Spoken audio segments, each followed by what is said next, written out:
नमस्कार दोस्तों, Sat Shri Akal and welcome to your own YouTube channel. आज हम देखने वाले हैं कि जिस तरीके से रेस्टोरेंट में एकदम खिला खिला जीरा राइस बनता है, वैसा ही हम घर में कैसे बनाएं। बिल्कुल होममेड स्टाइल होगा फ्रेंड्स, लेकिन स्वाद आपको होटलों से भी बेहतर मिलने वाला है।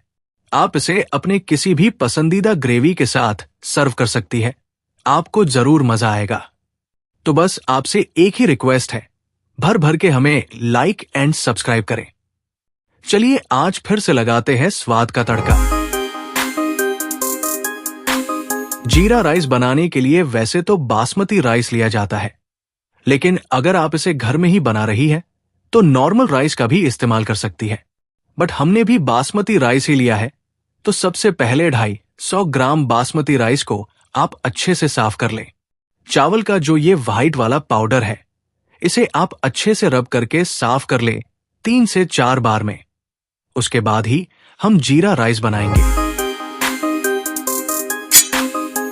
दोस्तों, चावल को अब अच्छे से आपने साफ कर लिया है, तो अब इसे हम सुखा लेंगे। तो उसके लिए आप किसी कपड़े या फिर इस तरह का आपके पास छन्नी है तो इसका भी इस्तेमाल आप कर सकती है। आपको बस करना यह है कि चावल को आप इस पर रखकर सुखा लें, ताकि आपके चावल बिल्कुल खिले खिले बने।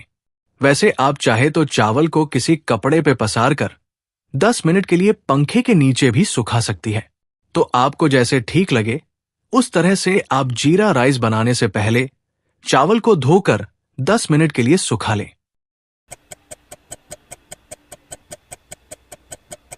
अब 10 मिनट बाद आप एक कढ़ाई में 1 से 2 टेबल स्पून तेल लें।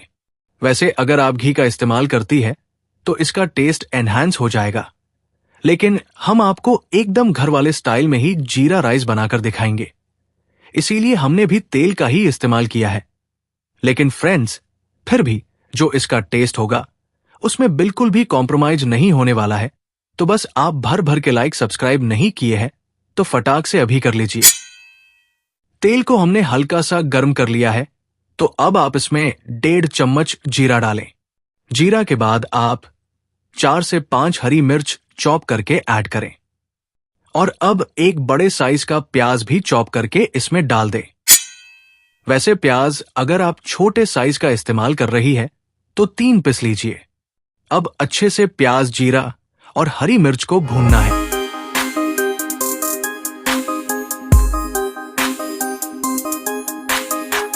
प्याज को हम बस इतना ही भूनेंगे, हल्का सा गोल्डन कलर आने तक।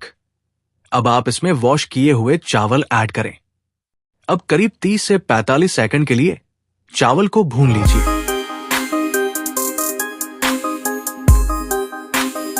अब इसमें हम 50 ग्राम कटे हुए गाजर ऐड करेंगे।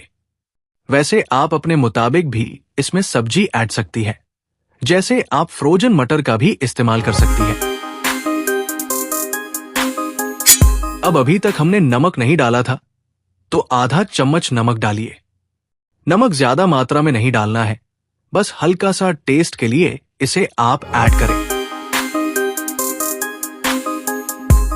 अब इसमें आप पानी डालें। पानी की मात्रा चावल से 2 गुना होनी चाहिए। जैसे मैंने 1 गिलास चावल लिया है, तो उसी गिलास से नापकर मैंने 2 गिलास पानी डाला है। इसी तरह से आपको मेजरमेंट रखनी है, तभी ये जीरा राइस एकदम खिले खिले बनेंगे। मेजरमेंट में गड़बड़ी बिल्कुल नहीं होनी चाहिए, ये ध्यान रखिएगा। अब इसमें 2 table spoon dark soya sauce add करिए। इससे आपको वही होटलों वाला डार्क कलर मिल जाएगा, यानी कलर के लिए इसका इस्तेमाल आपको करना है। अब आपने इतना काम कर लिया है, तो बस अब आखिरी में चावल को अच्छे से मिलाइए। फिर एक बार घड़ी में टाइम देख लीजिए और चावल को कोई टाइट कवर से ढक दीजिए और एग्जैक्ट घड़ी के टाइम से 10 मिनट बाद आप इसे चेक कर लें। जीरा राइस कंप्लीट हो चुकी होगी।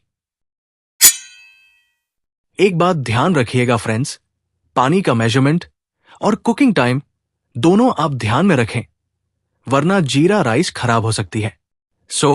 10 मिनट बाद हम एक बार इसे चेक करेंगे। करीबन 10 मिनट हो गए हैं और अब आप देखिए हमारी जीरा राइस। देख रहे होंगे आप, जीरा राइस कितना खिला खिला बना है, कहीं भी कड़ाही में सटा नहीं है। और इसका मेन रीजन है सही मेजरमेंट। साथ ही अच्छे से ये पक भी गया है। तो अब आपको फ्लेम ऑफ कर देना है। फिर से 10 मिनट के लिए इसे हम कवर कर देंगे, ताकि थोड़ा बहुत अगर चावल नहीं भी पका होगा तो वो पक जाएगा। लेकिन इस समय फ्लेम हमारा ऑफ है। तो स्वाद का तड़का लग चुका है और एकदम खिला खिला जीरा राइस बनकर तैयार हो गया है। अब आप किसी भी ग्रेवी के साथ इसे एंजॉय कर सकती है। तो बस इसी बात पे अभी लाइक एंड सब्सक्राइब करिए। तो फ्रेंड्स, आज के लिए दिल से धन्यवाद। कल फिर मिलेंगे और कुछ नया आपको बनाना सिखाएंगे। राधे राधे।